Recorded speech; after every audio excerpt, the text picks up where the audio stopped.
নাহমাদুহু ওয়া নুসাল্লি আলা রাসূলিহিল কারীম আম্মা বাদ।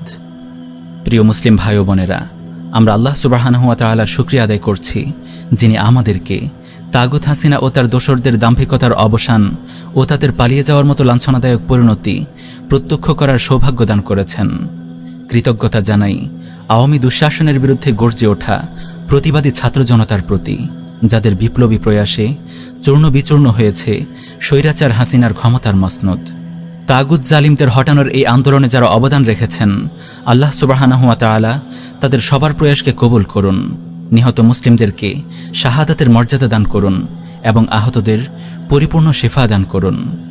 প্রিয় ভাইয়েরা, আপনারা নিশ্চয় জানেন আমাদের প্রিয় শাইখগণ উম্মাহ নেটওয়ার্ক, উম্মাহ নিউজ ও ভয়েস অফ ইসলাম এই চ্যানেলগুলোর মাধ্যমে আওয়ামী দুঃশাসনের সময় তাগুত হাসিনা ও তার দোসরদের ঈমান বিধ্বংসী কর্মকাণ্ড ও তাদের জুলুম নির্যাতনের চিত্র তুলে ধরে তাদের বিরুদ্ধে সোচ্চার হওয়ার আহ্বান রেখে আসছিলেন।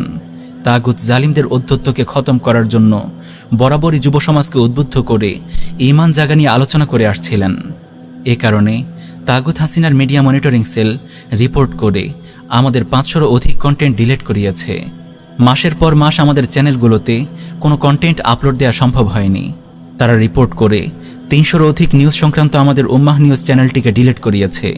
ছাত্র জনতার এই নবজাগরণের সময়ও তাদের রিপোর্টের ফলে রেস্ট্রিকশনের কারণে আমাদের উম্মাহ নেটওয়ার্ক চ্যানেলের আপলোড বন্ধ ছিল।